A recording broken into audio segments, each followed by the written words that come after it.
Welcome to the final map of this Best of 5 series, Glittering Ashes. In the top right, it is DPG's Zest. In the bottom left, it is Psystorm GuMiho. GuMiho wins the first two games kind of easily, actually. Zest looks a bit confused, but then GuMiho plays a macro game in the next two. Even that last game was still 2-base, even though it was an armory opening. And does not win those games. If you want it to be simple, you could say GuMiho has to do something weird to win games. I don't think it is that simple. GuMiho was in a fine enough position last game that I think if he had chosen to engage, if he engaged well, so a bit of a concave, even a bit of a surround with his armies, the way they were positioned, I think he has a fair fight. And a pretty fast 4th command center. But that's not how it ended up going down, is it? So I really don't think those last two games were evidence that GuMiho just can't play mid to late game versus Zest. Well, there's still, still a lot of moments there for GuMiho. But it's also not surprising to say that Zest would not be wrong to say that Zest probably is the better player when it comes to macro games. His recent performance, that is the last couple of months, has been really good. He had started to just play in everything, I want to say 6 or 7 months ago. Suddenly Zest was just popping up everywhere. He was winning all these cups. He's surpassed Hero Marine in number of open cups won. He did have a little bit of a dip, I think in December or January, where it's understandable. It really felt like he was lighting a candle at both ends. He just, looked a bit burnt out, but then he picked up again. And and I guess that was just a momentary weakness, because he's once again not just playing and everything, but also winning a whole lot. So that's why he's one of my favorites to win IEM Katowice, especially when you add on the fact that he has been in 3 Katowice finals. 3, I believe. Won 1, lost 2. So personally, I have high hopes for Zest 2022 Katowice. And I think it would be a beautiful story as well, because Zest, of course, most of you will know this, has been on the verge of going to military for about 7 months. That's kind of why I started playing and everything. But I think I do actually believe that Katowice will be his last before military service, because we do have an off-season after Katowice. But we'll see. We do have a proxy pylon coming down from Zest, but of course it is a 2-base proxy pylon, so not super committed. It is still a Dark Shrine, so more a hidden pylon than proxy. Well, he might add a gateway though, actually. I think he will. And that gives you the fastest Dark Shrine possible. There's other things you can do as far as your opener, Gateway, Totemex Core, Twilight Council timings. Ooh, the fake. Wait, that's not a really good fake though, is it? Nothing was researching. Okay, that's an, all right, anyways, like I was saying, really fast Dark Templar when you do this version. So GuMiho, he absolutely has to be holding on to a scan. But I think it'll be about 5 or 10 seconds before his scan's actually ready while the DTs attack, but I think he's already figured it out. That's why I said that chrono was really weird, because yes, the chrono would have been very convincing. Usually, there was nothing actually researching, and there is a difference between the non-researching and researching Twilight Council. So it's like a very slight difference, I guess, but it does, zoom on the lights, and these things kind of pull apart. So I do believe GuMiho picked up on that. He was like, "Now you didn't get me. No." So the Raven's on the way.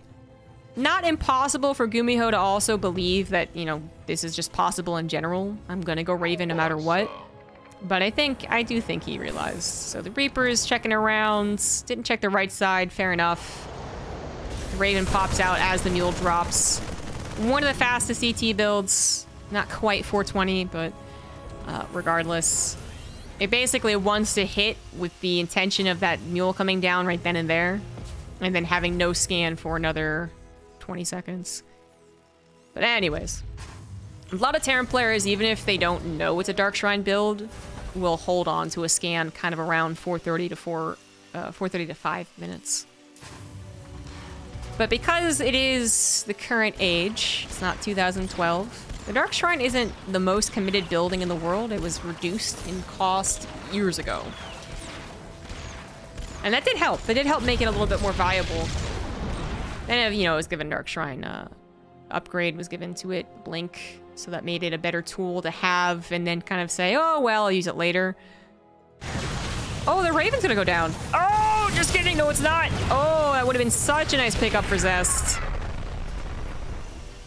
The Terran really doesn't want to remake a Raven. Really, really, really does not want to remake a Raven. So you kill the Raven, and while in pro games, you don't often get the 1 DT, then 1 DT, then 1 DT emergency maneuver, it suddenly becomes possible. Zest could say, oh my god, I got the Raven, let's warp in 3 DTs and then just place them around. That'll really bother GuMiho.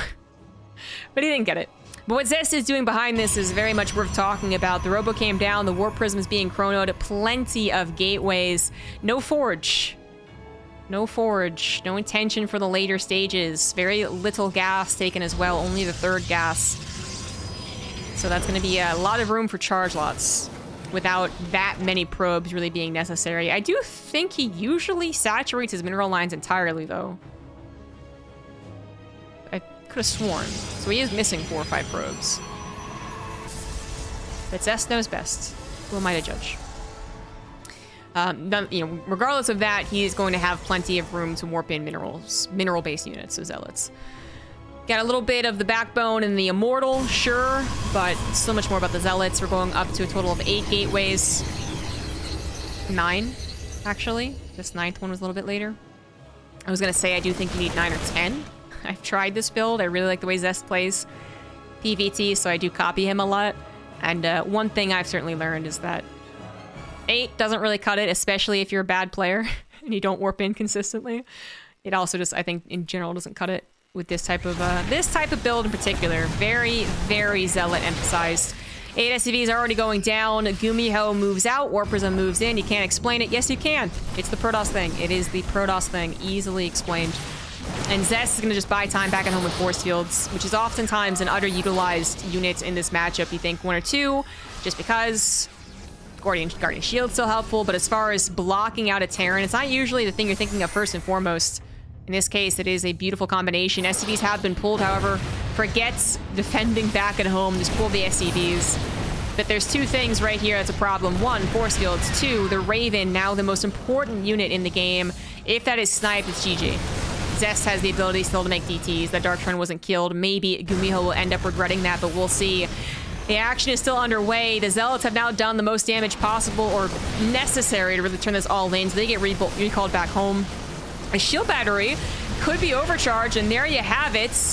It's still kind of dangerous to pull the units into this. SCV pulls are very good against mass gateway armies, but perhaps not good enough. The damage has been done. GuMiho is entirely all in, and it looks like his all in simply isn't going to work. So few units left over, my goodness. But one player has 3 base worth of economy. The other one does not. Hold on here. GuMiho actually pulls in. The reinforcements tears down the last stalkers. The Immortal has gone down. The shield battery is out of juice. That 3rd Nexus is a goner at this point. GuMiho also realizes that he's on the clock here, but the Raven gets taken down. The Dark Shrine's still available. 1 DT at a time would win this game, and GuMiho realizes not only is that a possibility, but he just could not break the growing number of gateway units that still have a couple of shield batteries to fall back to. So he taps out. Zest coming in, reversing the score, takes the 3-2. Another EPT victory under his belt. This guy is so well prepared for Katowice. So well prepared. Props to GuMiho. He's coming back from the military only recently. He's very much considered an older professional. I mean, even back when, 4 or 5 years ago when he won GSL, his mechanics were often thought not up to par with the likes of, say, Innovation. And this guy goes to the military, comes back, still kicking some serious ass, actually can go toe-to-toe with Zest for an extended best of. I love that he's back, and I love these 2 players. So very happy that this ended up being such a tight series. I hope you guys enjoyed the cast. I hope you guys are enjoying I Am Katowice, as I do believe this has been released during the tournament, but there's more casts to come, so I'll see you later, guys.